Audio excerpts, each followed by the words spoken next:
देवादिदेव महादेव का सर्वश्रेष्ठ और प्रिय आभूषण यानी रुद्राक्ष। रुद्राक्ष कितने प्रकार के होते हैं, कौन सा रुद्राक्ष श्रेष्ठ होता है, कौन सा रुद्राक्ष पहनना चाहिए, रुद्राक्ष की पहचान क्या है, उसकी कीमत क्या है, कहाँ से लेना चाहिए, कैसा लेना चाहिए, इन सभी प्रश्नों पर हम यहाँ पर आज चर्चा करेंगे। देखिए, इस चर्चा को हम लोग शुरू करें इससे पहले एक छोटा सा निवेदन भी रहेगा। यदि आप पहली बार अध्यात्म ज्योतिष पर विजिट कर रहे हैं तो चैनल को सब्सक्राइब कर लें और बेल आइकन को भी साथ में दबा लें, ताकि समय समय पर आपको हमारे चैनल की जो अपडेट्स हैं वो आपको प्राप्त होती रहेगी। अध्यात्म है, ज्योतिष है, रत्न रुद्राक्ष है, वास्तु है, ये तमाम प्रकार के कार्यक्रम आपको हमारे चैनल पर मिलते रहते हैं। देखिए, जब रुद्राक्ष की बात आती है तो आप सब जानते हैं कि ये देवादेव महादेव के चक्षु से उत्पन्न अश्रुबिंद के द्वारा इनका जन्म हुआ है, इसलिए रुद्र और अक्ष शब्द मिलाकर रुद्राक्ष बना है। रुद्राक्ष भगवान शिव का एक प्रिय आभूषण है। भगवान इसको सदैव धारण करते हैं और हर व्यक्ति को धारण करना चाहिए।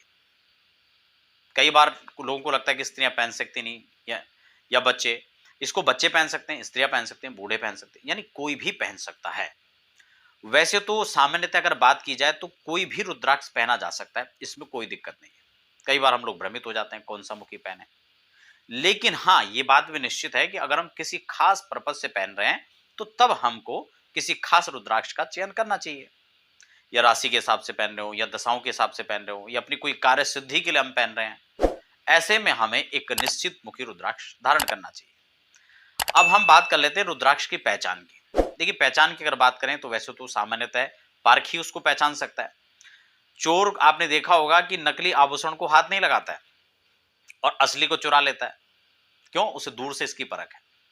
ऐसे इसकी पारखी की बात की जाए तो कि संत, महापुरुष, ब्राह्मण वो इनकी पहचान रखते हैं, तो आप उनके सानिध्य में रहकर इन चीजों को परचेस कर सकते हैं। कहां से खरीदे? पूरे भारतवर्ष से कहीं भी आप ले सकते हैं, कोई दिक्कत नहीं है। लेकिन हाँ, इसकी पहचान आपको है तो आप उसे ले सकते हैं।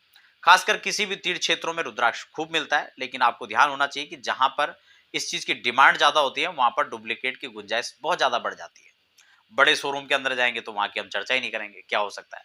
कुल मिलाकर हम इस पर अगर बात करें पहचान के लिए, तो सबसे पहले हमारे हाथ में जब रुद्राक्ष आए तो हम इसको देखें कि क्या इसमें नेचुरल के कुछ गुण हैं या नहीं है। प्राकृतिक रुद्राक्ष कभी भी एक आकार का, कभी भी कोई उसमें इस प्रकार की चीज, कोई सफाई वो हमें नजर नहीं आएगी। उसमें कुछ रेसे नजर आएंगे, कहीं से कुछ उसके रेखाएं कटी फटी होंगी, लेकिन हमें लगता है कि नहीं, इसके पूरे स्पष्ट मुख दिखना चाहिए। जबकि मशीन के द्वारा निर्मित किया हुआ या किसी चीज से, किसी डाई में बनाया हुआ, वो प्रॉपर एक साइज का होगा। इसलिए रुद्राक्ष कभी भी एक साइज का नहीं होता है, कभी एक स्वरूप का नहीं होता है। वो प्राकृतिक है, इसलिए उसका अपना एक स्वरूप हो सकता है। जल में डुबाएंगे तो डूब जाता है, लेकिन कई बार यह भी सूत्र काम नहीं करता है। कारण क्या होता है कि अगर कच्चा रुद्राक्ष कीड़े ने खा दिया तो भी वो जल में तैरने लगता है, होता असली है जबकि। अब दूसरी बात करें कि इसको लैब टेस्टेड। अब लैब टेस्टेड के नाम पे आजकल होता क्या है कि वो 5-10 रुपए का जो कार्ड परमानेंट छपा के रखा हुआ है, वही सब रुद्राक्ष के साथ दे दिया जाता है और हम इसको इसका सर्टिफिकेट मान लेते हैं, जबकि ऐसा बिल्कुल भी नहीं है। हाँ, आप खुद इसको किसी लेबोरेटरी में, अच्छी लैब में आप चेक कराएं तो उसका प्रमाण हो सकता है। और मुझे लगता है जो 400 के रुद्राक्ष के लिए 1000-2000 रुपए खर्च कोई लैब में नहीं करता है। हाँ, कोई बहुत महंगा रुद्राक्ष है तो उसको निश्चित रूप से आपको लैब में टेस्ट करवा लेना चाहिए। अब हम बात करते हैं कि कौन सा रुद्राक्ष पहनना चाहिए। मैं एक मुखी से लेकर 14 मुखी तक आपके साथ चर्चा कर रहा हूं। इस कड़ी में आज हम लोग बात करेंगे 4 मुखी रुद्राक्ष को लेकर। देखिए, 4 मुखी रुद्राक्ष को ब्रह्म स्वरूप माना जाता है। चतुर्मुखी ब्रह्मा का स्वरूप इसको माना जाता है। उनका प्रतिनिधित्व करने वाला 4 मुखी रुद्राक्ष है। यूं तो जैसे मैंने आपको पहले ही बता दिया कि हर रुद्राक्ष का एक अपना महत्व है और कोई भी रुद्राक्ष धारण कर सकते हैं। लेकिन विशेषकर अगर हम बात करें कि पाप समन के लिए, पाप निवृत्ति के लिए हमें 4 मुखी रुद्राक्ष धारण करना चाहिए। इसके बाद अगर विद्या की बात करें, एकाग्रता की बात करें, जिन लोगों को शांति की जरूरत है, एकाग्रता की जरूरत है, लेखन कार्य करते हैं, उन लोगों के लिए यह बहुत अच्छा है। बुद्धि और बौद्धिकता से संबंधित कोई काम है तो उन लोगों के लिए 4 मुखी रुद्राक्ष बहुत अच्छा हो सकता है। खासकर व्यापार लाभ के लिए, प्राप्ति के लिए तो 7 मुखी और 4 मुखी उसके लिए बहुत बेहतर माना जाता है। इसके लिए, इसके अलावा अगर हम बात करें वाणी से संबंधित जिनका काम है, कंसल्टेशन का कोई काम है, वकालत का काम है, पत्रकारिता का काम है, उन लोगों के लिए भी यह वाणी दोष के निवृत्त यह निमित्त इसको धारण किया जा सकता है। खासकर किसी को बोलने की हिचकिचाहट हो, कोई दिक्कत हो, बोलने में बहुत ज्यादा उनको कंफर्ट महसूस नहीं होता हो, तो वो लोग भी 4 मुखी धारण कर सकते हैं, क्योंकि वाणी दोष की निवृत्ति के लिए रुद्राक्ष अच्छा माना जाता है। दशा बुध की महादशा अंतरदशा के लिए भी यह रुद्राक्ष अच्छा है।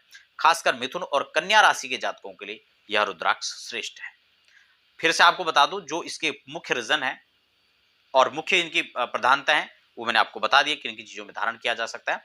और राशि के हिसाब से अगर आप पहनना चाहते हैं, दशा के हिसाब से पहनना चाहते हैं, तो बुध की दशा में और मिथुन और कन्या राशि के जातक इसको विशेष रूप से धारण कर सकते हैं। इसकी प्रतिष्ठा की मंत्र की बात की जाए तो ओम वाम नमः, ओम वाम नमः इस मंत्र से 108 बार अभिमंत्रित करके और फिर आप इसे सोमवार के शुक्ल पक्ष पे धारण कर सकते हैं। कैसा लगा आपको कार्यक्रम? वीडियो अच्छी लगती है तो आप वीडियो को लाइक करना बिल्कुल ना भूलें।